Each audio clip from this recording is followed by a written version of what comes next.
Hey guys, Angus here, bringing another airsoft review today. As you can see, back out here in the field like old times.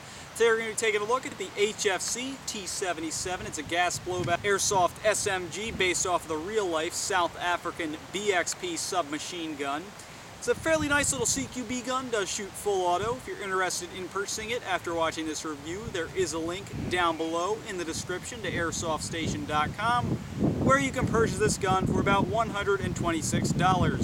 So with that being said, let's go ahead and get into the actual review of the HFC T77. Now when you first get the gun, this is how it'll come packaged. It's packaged actually fairly well inside a gun case with this paper covering over top. The paper covering just states this is the T77. Upon removing this covering, you will see the gun case in full. Now this gun case is actually decent quality. Nothing's going to stop a bullet, but it is fairly solid.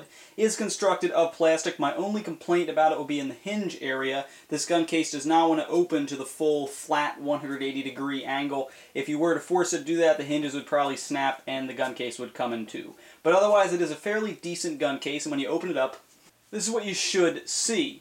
Now, the gun case inside is packaged fairly well. The foam is a little bit thin, so the gun will slide around a slight bit in transit. As you can see, just opening it up there, some of the pieces slid around. It's not really that disorganized in the box. So in transit, the gun may shift a little bit, but it's really not going to get damaged. The foam does protect it, but as you can see by the wear, it is fairly thin. Now, inside this gun case, you do have your HFC T77 manual. This is a pretty poorly translated manual. It tells you to do your simplistic stuff. However, on the back, there is a decent parts breakdown or parts explosion, as HFC calls it, as well as a small Allen key to adjust your hop-up taped onto the back of the manual. Then you'll get a speed loading tool to make loading your magazine a heck of a lot easier, as well as a front sight post adjustment tool. A small bag, maybe 50 to 100 0.2 gram BBs. Your 45 to 50 round HFC T77 magazine. And your HFC T77 gas blowback airsoft gun itself. Now when you first take this thing out of the box, you might notice it does have a little heft to it. That is because the gun is composed primarily of metal. There are only a few plastic pieces on this gun, and those plastic pieces are: the first and cheapest of the two main plastic pieces on this gun will be the stock's butt pad. The stock itself is composed of metal. However, the butt pad on the stock, this is composed of a very cheap plastic component.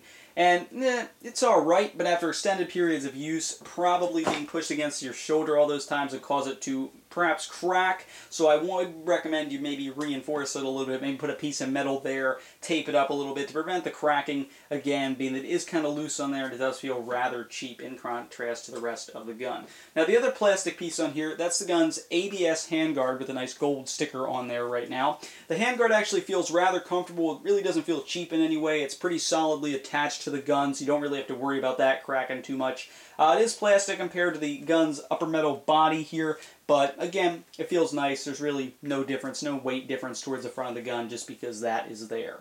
That being said, those are the two only real plastic pieces on this gun. The rest of your weapon is composed of metal, including the entire gun itself, the stock, the sights, the bolt, the outer barrel, magazine well, trigger guard, and the magazine itself. So externally you get a pretty solid gun for what you're paying, being that it is composed pretty much entirely of metal. The cheapest piece of the externals here would be the butt pad, so you may want to reinforce it a slight bit. Now that we've covered the externals of this weapon, let's head back out into the field and talk a little bit about some of the gun's features and get into the final conclusion of what this gun's going to be used for. Alright, so hopping right into the T77's features here, a big noticeable one is the weapon's side folding stock, shown here in the extended position. When the stock is out like so, the gun measures in at pretty much exactly 2 feet in length. This being said, that could be a little too short for some of us with longer arms, and it could be a little too long for those of you with shorter arms. I know a lot of people tend to buy these things for their kids just to have fun with.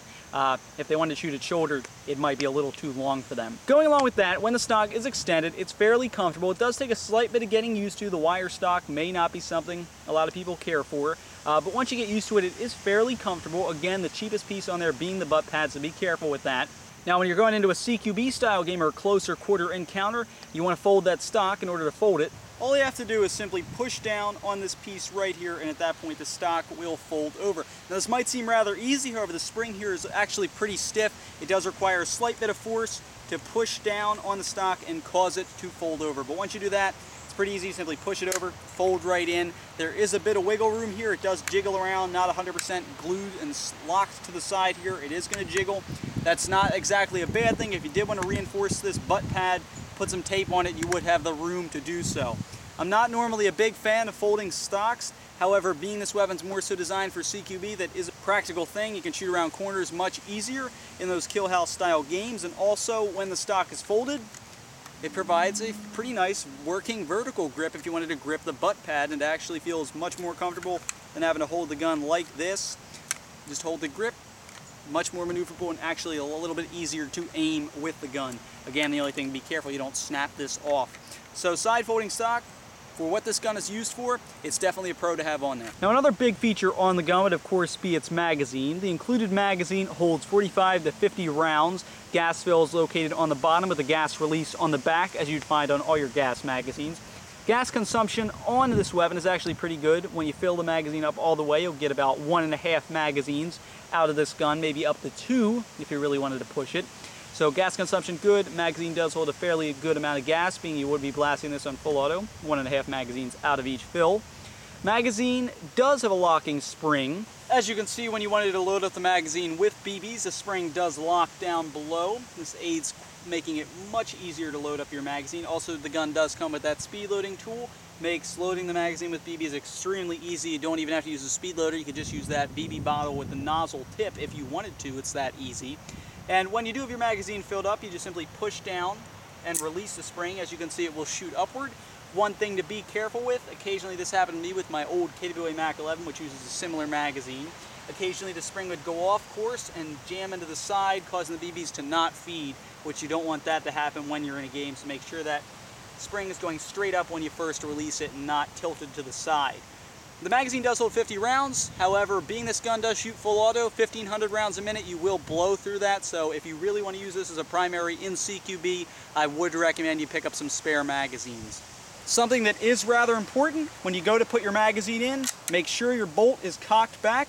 If you don't have the bolt cocked back, you risk damaging your internals. The T77 does have iron sights. I'm not really sure when you'd want to use them, being this gun is more so meant for blasting on full auto at closer quarter situations rather than longer range accurate shooting with the sights. However, you do get the front sight. It can be adjusted via that front sight post adjustment tool that comes with the gun. And you do have your rear sight. This does have 2 apertures, the pinhole aperture shown here and the open hole aperture shown here. Also, that gear on the side does allow you to adjust the sight for windage, but again, really I don't know why I need to adjust your iron sights on a gun you're more so going to be blasting with anyway. The iron sights are there and the bolt is grooved so that you can aim with them and the bolt won't get in the way. They're decent, but again, when are you going to use them?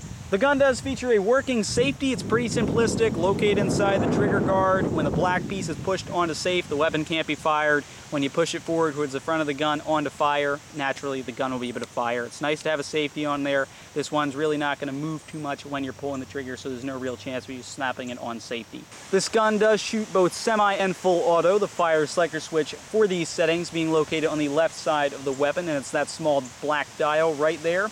As you can see, when the dial is facing towards the rear of the weapon and on the word F, the gun is on full auto. If you were to switch it so that it is facing towards the front of the weapon and on the word S, the gun is on semi-auto.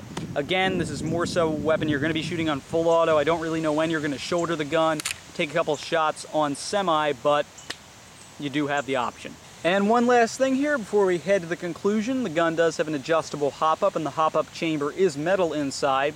It is that small hole located just in front of the bolt when you have the bolt cocked back. You can adjust this via the included Allen key that comes with the gun. I found this hop-up to be decent, not the best thing in the world, but it does add a couple extra feet to your range. Now that we've talked about all the features in this gun, let's head to the final conclusion of this review. Alright, so now the final conclusion of the HFC T77 gas blowback airsoft submachine gun review. Now, I'm an airsoft player. I played with these submachine gun style airsoft weapons before, and really, they're not that effective in this woodland environment that we're out here in now. These are going to find a home in your CQB, kill house style games, maybe as a secondary on a one-point sling hanging at your side. You want to pull it up for closer encounters where you need a lower FPS gun, being the gun's only shooting maybe 320, 330 FPS on .2s. But woodland play, really, no, it's a CQB weapon, and that's really what it's designed for. You could pick it up just to have fun with that full auto option. It's definitely a lot of fun to shoot because you got the nice recoil from the bolt coming back here, blasting the whole mag out in 2 seconds. It's a fun little gun. If you wanted to get it maybe as a present for your younger kid, again, the stock's a little long for them, but if they wanted to just shoot it like this, I'm sure they'd have fun with it. $126 at airsoftstation.com. You're getting a fairly decent gun for that price. Airsoft Station actually stocks it cheaper than a lot of other retailers have it for. The cheapest piece on the gun being the weapon's butt pad of the stock. Nothing you really can do. You can reinforce that, make it a little bit nicer than it is because it does feel rather cheap. But otherwise, the gun's pretty solid. Got a lot of nice features on here. Nice stock.